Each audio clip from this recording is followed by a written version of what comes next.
Hi, I'm Mark. Kapatid, nakakaranas ka ba na minsan parang lumuluha ka na lang mag-isa? Yung puso mo ang bigat-bigat, parang broken ka.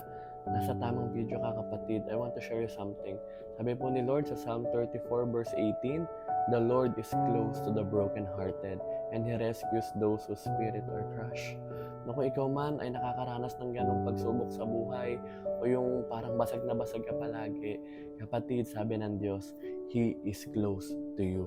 The more kang nahihirapan, the more kang lumuluha, the more kang nasasaktan, palagi, kapatid, lalong nilalapit ng Diyos yung kamay niya sa iyo.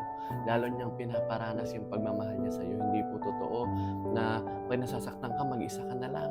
Pagka lumuluha ka, walang aagapay sa iyo. Ang totoo, He will never leave you nor forsake you. Hindi ka niya iiwan, kapatid.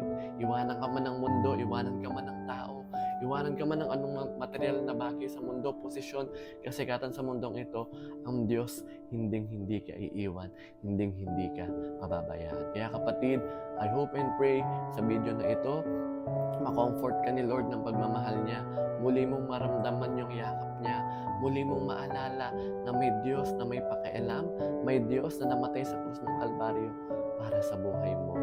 Before ako mag-end, pwede ba kita ipag-pray? Tayo mo't pumikit. Panginoon, salamat po sa taong ito na nanonood po ng video. Lord, dalangin ko, Panginoon, sa mga panahon na siya po'y lumuluha, siya po'y nakakaranas ng kabigatan.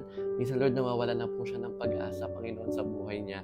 Patunayan mo, O Diyos, na mayroong tapat na Diyos, na mayroong pakialam sa Kanya, na may Diyos na nandyan palagi, handang yakapin siya, handang iligtas siya, at handang iparanas sa Kanya yung tunay na pagmamahal, kapayapaan, kasiyahan ng buhay na meron po pag siya po ay muling lumapit sa inyo.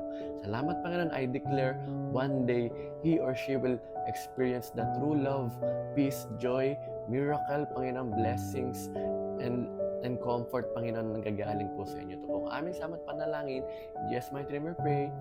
Amen and amen. Again, I'm Mark, and I'm here to mark your day with God's Word, God's love, God's favor and blessing upon your life. Salamat po, and God bless.